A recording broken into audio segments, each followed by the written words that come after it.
Comme cette discussion a déjà été bien commencée, je vais aller droit au but à l'une des explications qui a été donnée par un de mes collègues de La République En Marche, qui dit « Vous êtes dans le déni ». Mais je crois que c'est vous qui êtes dans le déni des raisons pour lesquelles une telle loi existe. Le sujet n'existe pas. Je recommence. Le sujet n'existe pas. Il y a toujours eu des fausses informations, il y a toujours eu des rumeurs, il y a toujours eu des manipulations. Les Français y ont répondu par une loi en 1881 qui prévoit parfaitement les choses. Tout d'un coup, les États-Unis d'Amérique, à la fin d'une campagne électorale et dans des règlements de compte entre les différentes factions qui sont là, décident que les Russes sont intervenus et ont modifié le point de vue des Nord-Américains. Thèse paranoïaque absolument incroyable. Les Américains ne sont pas plus stupides que les autres peuples et sont parfaitement capables, dans le fil d'une campagne électorale, de faire la part entre les bobards, les rumeurs et ce qui leur paraît juste. Car voyez-vous, les campagnes électorales sont souvent, et avec les meilleures intentions du monde, remplies de bobards et de rumeurs. Par exemple, le président actuel de la République a passé 6 millions de coups de téléphone dans les 3 derniers jours de la campagne pour affirmer qu'il était la personne qu'il fallait pour ce pays. Je ne doute pas du fait que vous le pensez, mais pas nous. Et on peut considérer que ces affirmations sur le sujet sont des affabulations. Alors, dans ces conditions, ramenez tout le sujet au fait qu'il existe des machines à propager des rumeurs. C'est vrai. En effet, elles existent. Il est possible, par un procédé mécanique, par un logiciel, de répandre des millions de messages mensongers. Mais sans logiciel, on peut aussi répandre des millions de messages mensongers. Et c'est exactement ce qui se passe à jet continu. Non seulement parce que, souffrez de l'entendre, de notre point de vue, le système médiatique est la deuxième peau du système. C'est le système médiatique qui enrobe d'un ensemble de mots, de valeurs, qui justifient du matin au soir l'ordre existant et propage l'idée qu'il n'en est aucun autre de possible. Il le fait avec constance, bonne humeur et application. Il est d'ailleurs renforcé par un système qui le finance. Je ne parle pas de financement obscur, je parle de financement public, qui s'appelle la publicité, laquelle elle aussi est destinée à dresser du matin au soir le temps de cerveau utile des gens, selon l'expression d'un grand homme de presse récente. Le sujet n'existe pas. Les États-Unis d'Amérique, dans la guerre soft qu'ils se livrent avec d'autres puissances du monde, la Russie, la Chine et quelques autres, ont décidé de porter sur ce terrain la bataille. Et les uns, pour pister les autres, ont demandé qu'on intervienne partout sur un sujet auquel, auparavant, aucun d'entre vous n'avait jamais pensé et n'avait jamais fait la moindre allusion. Ceci a surgi tout d'un coup. Et nous voici rendus à d'extravagants débats sur la vérité, au terme duquel nous sommes dans l'obligation de conclure que personne n'est sûr sur le sujet et qu'il y a environ quelques milliers d'années qu'on dispute de savoir ce qui est vrai et de ce qui ne l'est pas, et qu'aujourd'hui, au XXIe siècle, on en conclut que la vérité est un processus et qu'aucune vérité n'est jamais définitive, ce qui est le seul point de vue raisonnable qu'on puisse avoir sur le sujet. Mais cependant, vous prétendez que dans la fureur d'une bataille d'idées, d'arguments et de contre-arguments, quelqu'un pourrait saisir un juge qui, soudain éclairé, en moins de 48 heures et tout seul, décide de ce qui est vrai et de ce qui est faux et dispose de moyens extraordinaires qui est de couper la parole et les moyens d'expression à ceux qui viendraient émettre, quoi ? Des allégations ou imputations inexactes ou trompeuses d'un fait de nature à altérer la sincérité du scrutin à venir, diffusé de manière délibérée, artificielle ou automatisée et massive. On ne peut avoir d'incrimination plus floue que cette phrase. Prenons un exemple au hasard pour la prochaine élection. L'élection européenne, puisque, comme vous nous l'avez dit, c'est tellement important qu'il faut prendre toutes les mesures possibles sur la vérité. Eh bien, prenons un exemple.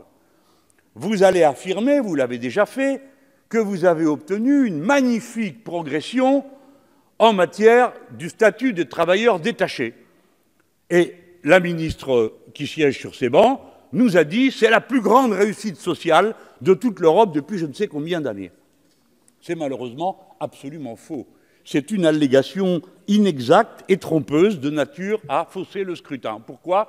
Parce que le statut de travailleurs détachés n'a pas changé, qu'on continue à payer les prestations, les cotisations sociales dans le pays d'origine quand on paye des cotisations sociales dans le pays d'origine, ce qui n'existe pas dans tous les pays d'origine.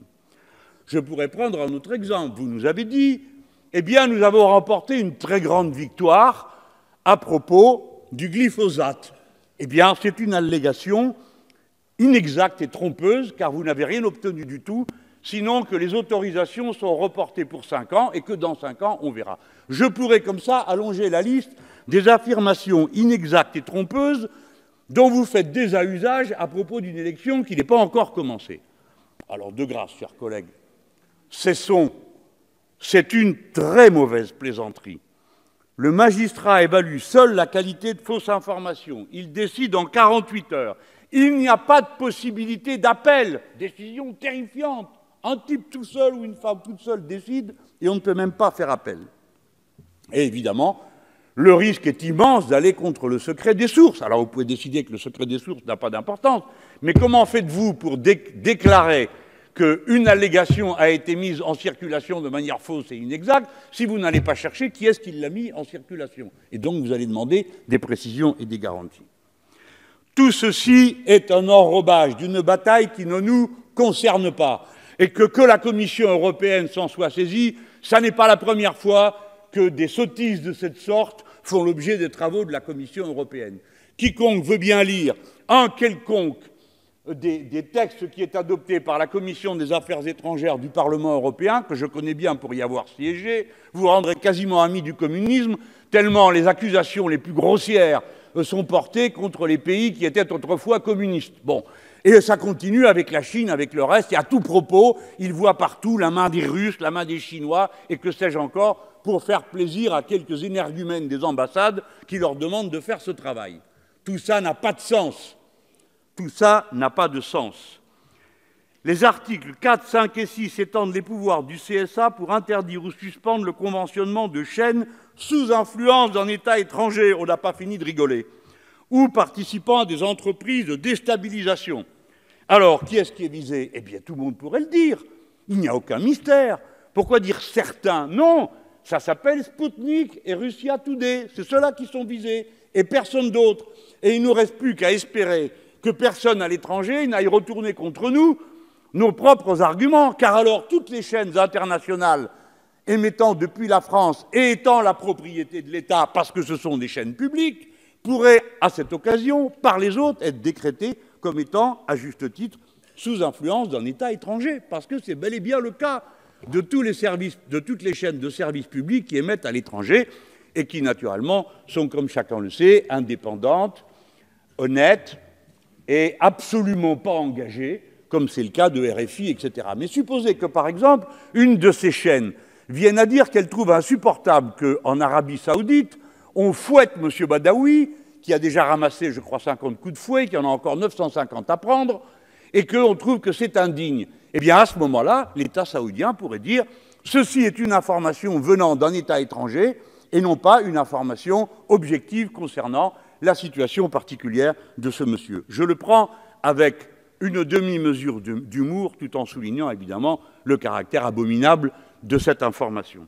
Enfin, on a trouvé cette idée que c'était les GAFA qui allaient elles-mêmes assurer la censure et la bienveillante protection sur les informations pour s'assurer de leur qualité. Alors ça, c'est une trouvaille.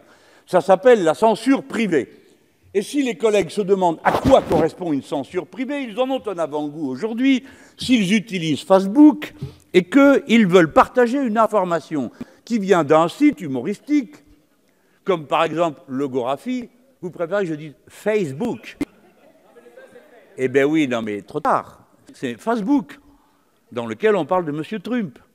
Voilà. Bon, eh bien, partager une information qui vient d'un site humoristique ou autre, et que verrez-vous aussitôt apparaître une information qui vous dit « Attention, ceci est un site humoristique, parce que comme vous êtes trop stupide pour le comprendre, il faut qu'on vous le dise. » Et derrière arrivent, tenez-vous bien, deux informations, je ne vous en accuse pas, chers collègues, évidemment, arrivent derrière deux informations qui, elles, sont sûres et certaines et garanties, correspondant à ce qu'il faut penser sur le sujet. En effet, vous aurez droit à un article signalé du journal Le Monde et à un autre article signalé du journal Minute, deux journaux qui n'ont naturellement pas une ligne éditoriale politiquement orientée et qui naturellement ne professent que des vraies vérités absolument pures.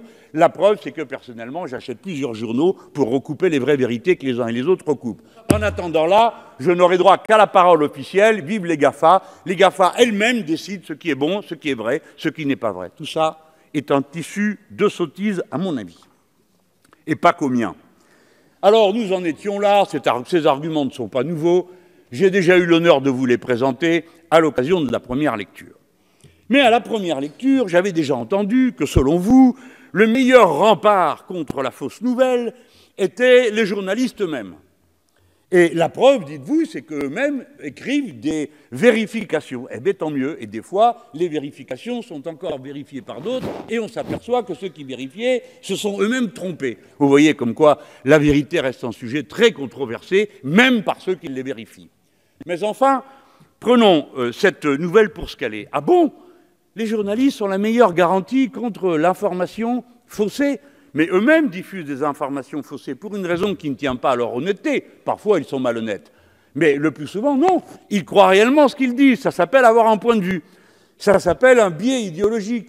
Et allez me trouver quelqu'un qui s'exprime sans biais idéologique pour que je l'admire. Parce que ça n'existe pas. Tout le monde est pris dans une vision du monde et rend compte de cette vision du monde. Et alors, si vous en étiez si sûr, si eux-mêmes en étaient si sûrs, alors vous nous diriez c'est un métier. Prenons un exemple. Avocat, juge qui juge en référé, c'est un métier. Il y a des diplômes, il y a des concours. Parlez-moi, s'il vous plaît, des diplômes et des concours qui permettent d'établir la vérité de juge suprême journalistique. Il n'y a même pas un diplôme. Il y a un CAP de pâtissier, il y a un BTS de maintenance des systèmes automatisés, il peut y avoir un bac professionnel de plomberie, mais il n'y a pas de diplôme national certifié par une qualification commune de journaliste. Chaque école fait son diplôme comme elle l'entend, et ensuite, vous êtes censé recruter les meilleurs. Taratata, les uns recrutent les autres, les anciens élèves recrutent les nouveaux participants, et ainsi de suite. Et tout ça, évidemment, est payant. Cessez de croire que quelque part puisse exister une quelconque cléricature qui soit en charge de la vérité. Même parmi les journalistes, ça n'existe pas. C'est la raison pour laquelle j'ai été conduit à vous tympaniser avec le Conseil déontologique de la presse. Aussitôt, je fus assailli de toutes sortes d'accusations, dont celle de vouloir établir un tribunal et de vouloir subir je ne sais quel sort à la vérité. J'ai été obligé de vous rappeler que de tels conseils existent dans une vingtaine de pays déjà dans le monde qui ne se signalent pas comme étant des pays de dictature ou de surveillance des médias excessive. Par exemple, il en existe un en Belgique, il existe depuis 2009, il en existe un au Québec, il en existe un en Allemagne depuis 1956, il en existe un en Suède depuis 1916, en Finlande depuis 1927, au Chili depuis 1991, au Togo depuis 1999, et même en Suisse depuis 1977. C'est donc une idée qui peut finir par atteindre les Français, puisqu'elle se pratique ailleurs depuis longtemps et fort bien. Alors, le rapporteur de la commission avait, de la manière la plus charmante qui soit, dit que ça allait de soi, qu'il fallait se poser la question. Lui-même s'étant aperçu que certains journaux, je pense par exemple au journal télévisé de France 2, qui s'était signalé par une capacité d'autocorrection que chacun a pu admirer, puisqu'ils avaient découpé un bout d'une de mes interventions et mis derrière des applaudissements pour me faire dire exactement le contraire de ce que j'étais en train de dire dans ce discours. Ce ne sont pas les journalistes qui ont corrigé. C'est un citoyen qui a porté plainte auprès du CSA, et le CSA qui est intervenu sur France 2, qui a dû présenter des excuses, parce que quand même, il y a des limites à tout, même dans ce pays.